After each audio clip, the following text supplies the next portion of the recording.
pasti datangnya ketetapan Allah, maka janganlah kamu meminta agar disegerakan datangnya. Tertuang dalam Quran Surat An-Nahl ayat 1. Jangan pernah mendahului sesuatu yang belum terjadi. Apakah Anda mau mengeluarkan kandungan sebelum waktunya dilahirkan? Atau memetik buah-buahan sebelum masak? Hari esok adalah sesuatu yang belum nyata dan dapat diraba, belum berwujud dan tidak memiliki rasa dan warna.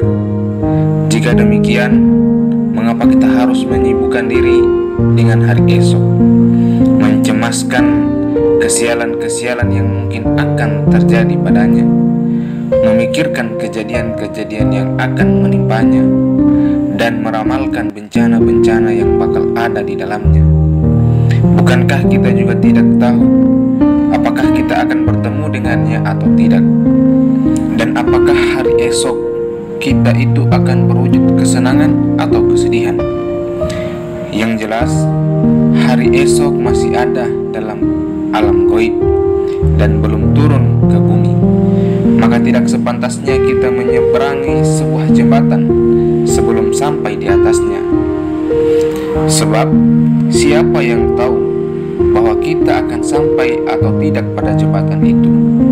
Bisa jadi jalan kita akan terhenti sebelum sampai ke jembatan itu, atau mungkin pula jembatan itu hanyut terbawa arus terlebih dahulu sebelum kita sampai di atasnya. Dan bisa jadi pula kita akan sampai pada jembatan itu dan kemudian menyeberanginya. Dalam syariat, memberi kesempatan kepada pikiran untuk memikirkan masa depan dan membuka-buka alam gaib, dan kemudian terhanyut dalam kecemasan-kecemasan yang baru diduga, artinya adalah sesuatu yang tidak dibenarkan. Pasalnya, hal itu termasuk tolol amal, angan-angan yang terlalu jauh. Secara nalar, tindakan itu pun tak masuk akal, karena sama halnya dengan berusaha perang melawan bayang-bayang.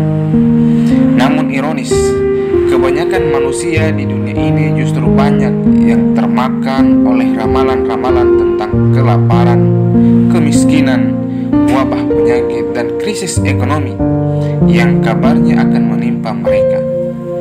Padahal semua itu hanyalah bagian dari kurikulum yang diajarkan di sekolah-sekolah setan. Allah mengatakan bahwa setan menjanjikan atau menakut-nakuti kamu dengan kemiskinan dan menyuruh kamu berbuat kejahatan, kikir, sedang Allah menjanjikan untukmu ampunan daripadanya dan karunia-Nya. Tertuang dalam Quran Surat Al-Baqarah ayat 268. Mereka yang menangis, sedih menatap masa depan adalah yang menyangka diri mereka akan hidup kelaparan, menderita sakit selama setahun, dan memperkirakan umur dunia ini tinggal 100 tahun lagi.